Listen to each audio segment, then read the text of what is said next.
Bismillahirrahmanirrahim. Alhamdulillah wassalatu wassalamu ala Rasulillah wa ala alihi wa sahbihi wa mawalah wa la hawla wa la quwata illa billahi wa ba'd. Baik, kita lanjutkan kajian kita, masih membahas kitab Al-Usul Ats-Tsalatsah, dan kita masuk pada halaman ke-8, poin kedua. Ats-Tsaniyatu, poin kedua, annallaha la yarda an yushraka ma'ahu ahadun fi ibadatihi, la malakun muqarrabun wala nabiyyun mursalun. Wa dalilu qauluhu ta'ala wa annal masajida lillahi fala tad'u ma'allahi ahada. Poin kedua di sini, annallaha, bahwasanya Allah Subhanahu wa taala, la yarda, tidak rela, tidak redha, an yusyraka, untuk disekutukan, ma'ahu, bersamanya, ahadun, siapapun, fi ibadatihi, dalam peribadatannya. La malakun muqarrabun, tidak dengan malaikat yang dekat dengan Allah, wala nabiyyun mursalun, tidak pula dengan nabi yang diutus Allah. Wa dalilu qauluhu ta'ala, ataupun dalilnya firman Allah Subhanahu wa taala, wa annal masajida, dan sesungguhnya masjid-masjid itu lillah, untuk Allah. Fala tad'u ma'allahi ahada, maka janganlah kalian menyeru bersama Allah siapapun.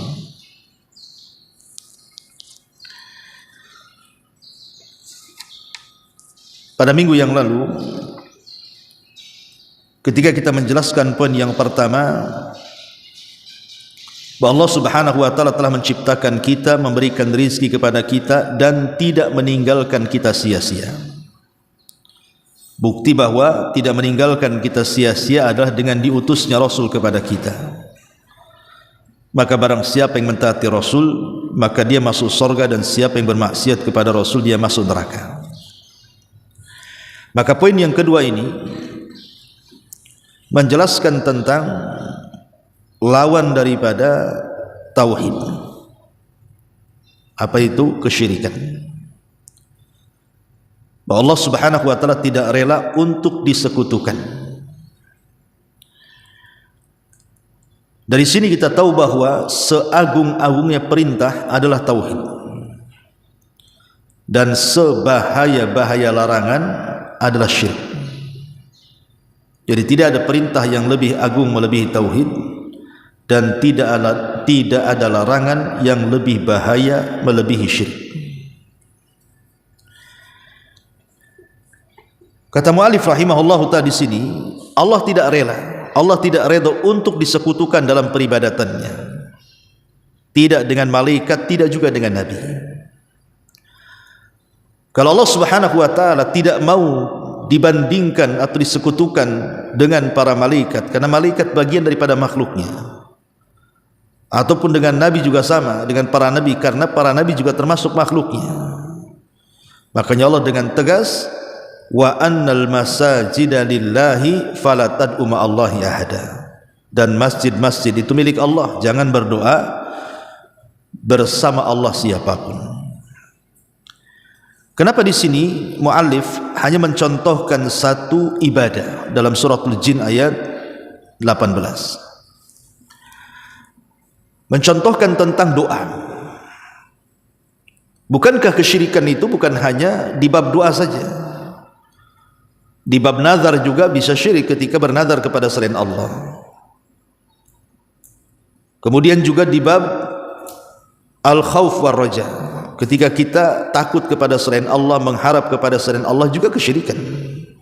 Atau salat diberikan kepada selain Allah, pokoknya sesuatu yang khusus bagi Allah, apabila diselewengkannya berarti telah menyekutukan Allah dengan kesyirikan yang besar. Lah disebutkannya satu contoh oleh pengarang tentang doa kepada selain Allah, padahal kesyirikan itu bukan hanya di bab doa, karena doa itu mencakup semua ibadah. Jadi doa itu mencakup seluruh atau semua ibadah yang diperintahkan Allah. Dan doa itu terbagi dua. Ada yang disebut dengan doaul ibadah, itulah yang disebut dengan rutinitas. Ketika habis sholat fardu ada namanya wirid zikir, itu ada doanya juga di situ. Kemudian ketika kita mau tidur, bangun tidur, masuk WC, keluar WC, mau keluar rumah, masuk rumah, itu kan semua ada doanya. Lah doa-doa yang bersifat rutinitas itu disebut doaul ibadah. Dan semua ibadah itu mengandung doa, karena minimalnya ketika seseorang itu melakukan sesuatu dalam bentuk ibadah, pasti dia menghendaki ibadahnya diterima. Pasti dalam ibadahnya ingin mendapatkan pahala dan ingin mendapatkan balasan, dan itu bagian daripada doa. Makanya tidak ada satupun ibadah kecuali ada doanya di situ. Minimalnya minta supaya ibadahnya diterima. Dan yang kedua ada namanya doaul masalah, doa yang ketika kita banyak masalah, masalah ekonomi, kita berdoa supaya dimudahkan ekonominya, masalah kesehatan ketika sakit mudah-mudahan Allah sembuhkan penyakitnya, masalah masalah-masalah keluarga, masalah-masalah tetangga dan begitu seterusnya, maka kita meminta kepada Allah untuk diselesaikan dan diurai masalahnya. Intinya bahwa di sini muallif rahimahullahu taala ingin menjelaskan kepada kita tentang bahaya syirik. Tentang bahaya syirik. Pertama, bahaya syirik itu bahwa syirik itu sebesar-besarnya dosa besar. Tidak ada dosa yang paling besar melebihi syirik. Dan itu pernah ditanyakan kepada Nabi sallallahu alaihi wasallam kan. Rasul, akbarul kabair, dosa yang paling besar itu apa? Maka Nabi SAW kemudian menjawab, asyirku billah, kesyirikan kepada Allah subhanahu wa ta'ala. Ini yang pertama. Yang kedua, syirik besar itu bisa menghancurkan semua amalan dan semua pahala. Sebagaimana firman Allah subhanahu wa ta'ala, la in asyrakta la yahbatanna amaluka wa la takunanna minal khasirin. Jika engkau melakukan kesyirikan wahai Muhammad, hancur lebur amalanmu dan engkau termasuk orang-orang yang rugi. Kemudian yang ketiga, syirik ini mengeluarkan pelakunya dari Islam. Syirik ini mengeluarkan pelakunya dari Islam.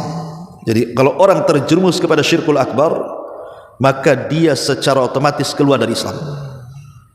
Karena rukun Islam itu yang pertama dua kalimat syahadat kan.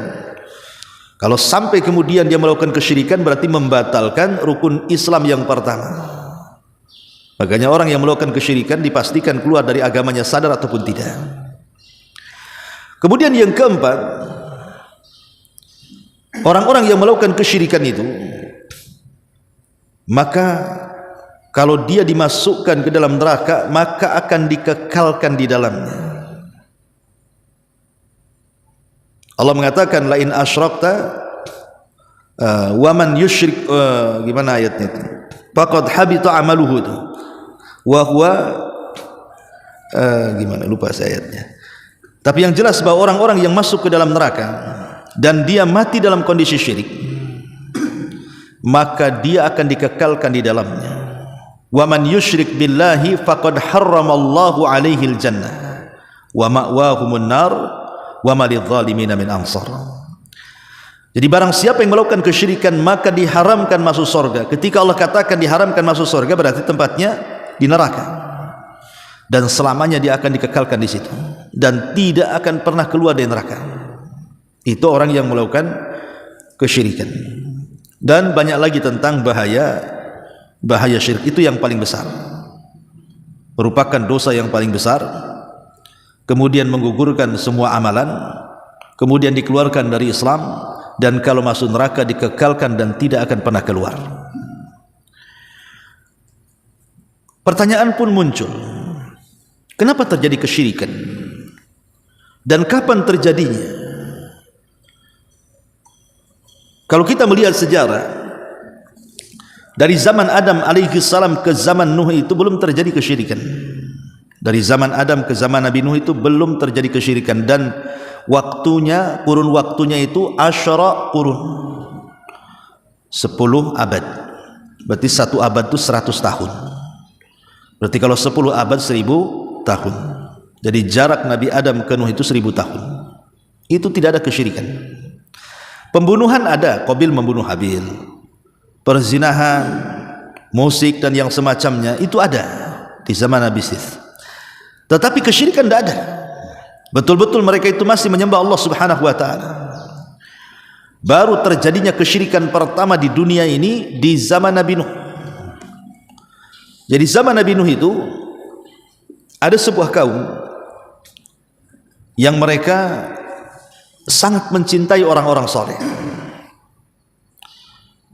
Di antara nama-nama orang soleh itu disebutkan dalam Al-Quran, la tadarunna waddan wala suwa'an wala yaghutha wa ya'uqa wa nasra. Ada 5 orang soleh. Pertama Wad, itu orang tuanya. Kemudian Suwa, Yaghus, Ya'uq dan Nasr itu anak-anaknya. Jadi Wad ini orang soleh yang sangat dicintai di zaman itu, karena memang di zaman fatrah tidak ada kenabian. Jadi nabi yang dulu hilang, nabi yang akan datang belum muncul. Yang ada hanyalah para penerus para nabi, orang-orang soleh. Lah masyarakat di zaman itu sangat mengagungkan keluarga Wad. Tetapi kemudian Allah Subhanahu wa taala takdirkan Wad meninggal dunia. Kemudian estafet dakwahnya diambil oleh anak sulungnya, Suwa. Tapi Allah takdirkan Suwa pun meninggal dunia. Kemudian Suwa meninggal dunia, digantikan adiknya namanya Yagus. Tapi Yagus pun kemudian meninggal dunia. Yagus meninggal dunia, kemudian digantikan estafet dakwahnya oleh Ya'uq. Tapi Ya'uq juga meninggal dunia, kemudian diganti yang terakhir, yang si bungsu namanya Nasr. Tapi Allah takdirkan Nasr pun meninggal dunia. Maka setelah kemudian orang-orang soleh ini meninggal dunia dari satu keturunan Wad ini, maka kaum tersebut pun kehilangan sosok yang mereka kagumi dan mereka cintai. Disinilah iblis yang selama ini menanti-nanti waktu kapan bisa menggoda manusia untuk melakukan kesyirikan, ada kesempatan. Akhirnya kemudian iblis menjelma seperti orang soleh, kemudian mempengaruhi kaumnya Wad Yagus itu agar mereka mengenang kebaikan dan jasa mereka, supaya bisa bernostalgia dengan mereka. Dengan cara apa? Dibisikkan was-was oleh setan agar kaum Wad itu membuat berhala, membuat patung, dibentuk dengan rupa dan wajah mereka, kemudian ditempatkan di satu tempat khusus yang kapan-kapan bisa dikunjungi. Ma'asyiral muslimin, ikhwah fillah yang dimuliakan Allah Subhanahu wa taala. Setelah kemudian mereka terkena waswas, betul mereka membuat patung. Jadi patung itu dimiripkan dengan keluarga Wad. Kemudian setan mengatakan, "Kenapa aku suruh kalian membuat patung? Supaya kalian terangsang beribadah." Tuh lihat, niatnya setan itu kadang-kadang dibungkus dengan ibadah tuh. Supaya kalian terangsang ibadah. Kalau dia melihat patung-patung Wad Suwa itu teringat dengan kebaikan keluarga Wad Suwa, akhirnya mereka pun bersedekah, mereka pun memperbaiki ibadah, dan begitu seterusnya. Itu generasi awal tidak tahu maksudnya iblis untuk membuatkan berhala. Generasi pertama meninggal, datang generasi kedua. Generasi kedua meninggal, datang generasi ketiga. Entah berapa generasi kemudian setan datang dan mengatakan, "Saya loh hidup di zaman bapak, kakek dan moyang kalian. Kalian tahu nggak maksud mereka membuat patung itu?" Ya namanya orang generasi yang tidak paham, mereka nggak tahu.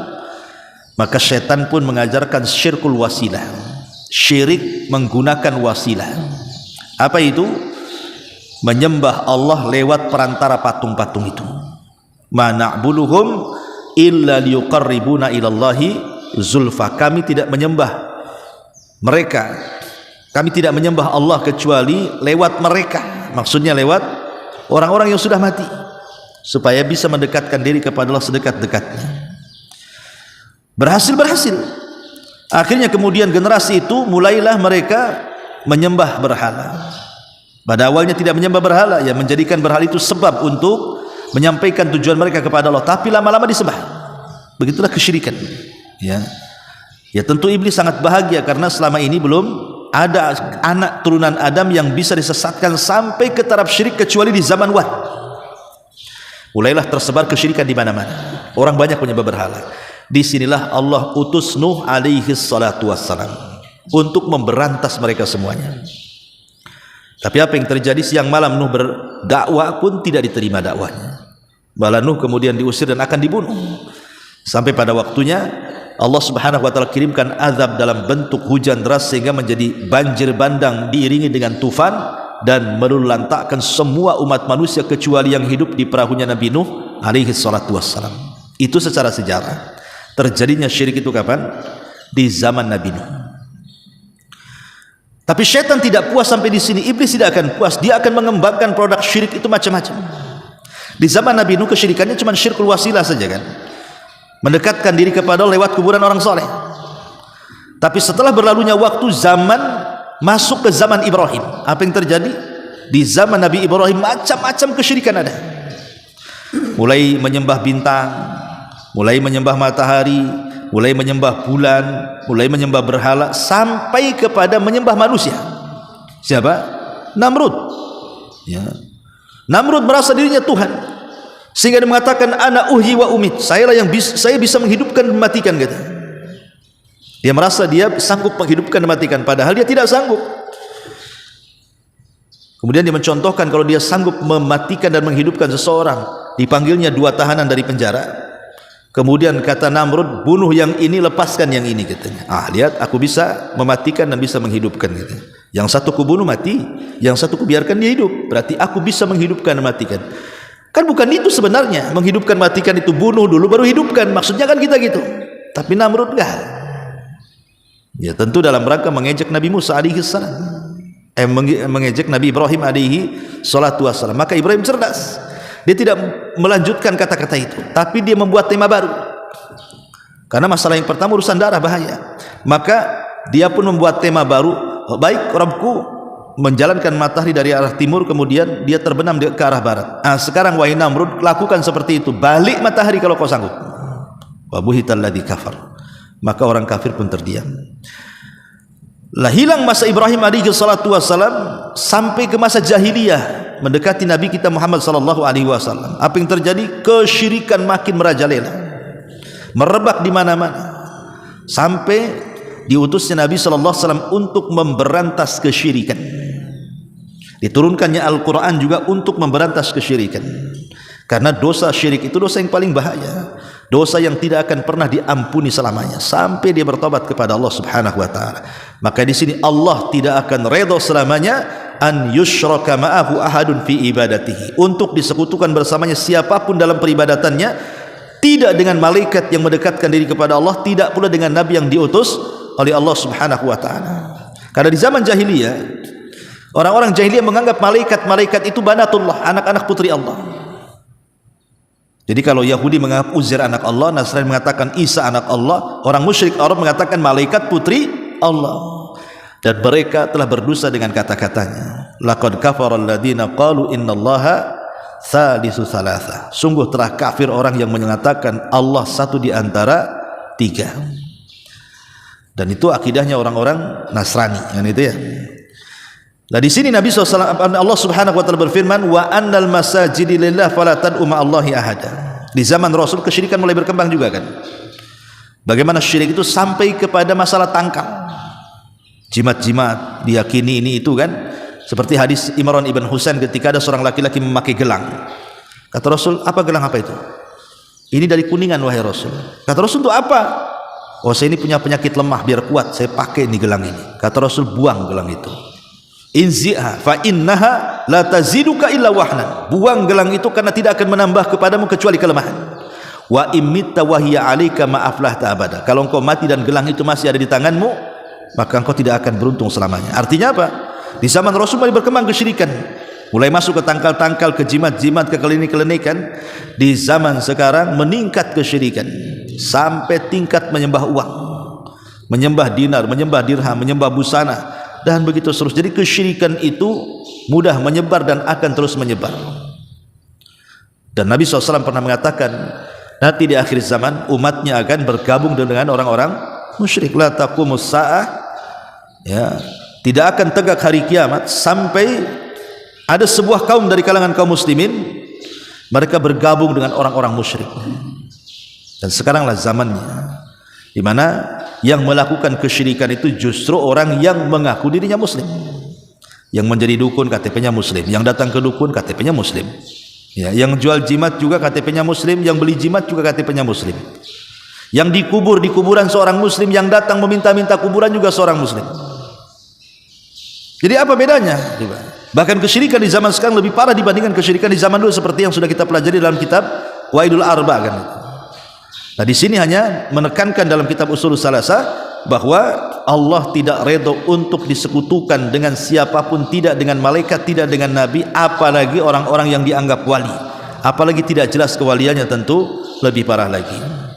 Inilah poin yang kedua dari Ushul Tsalatsa. Wallahu alam. Sampai di sini saja. Subhanaka wa bihamdika asyhadu an la ilaha illa anta astaghfiruka wa atubu ilaik. Allahu taala alam. Assalamualaikum warahmatullahi wabarakatuh.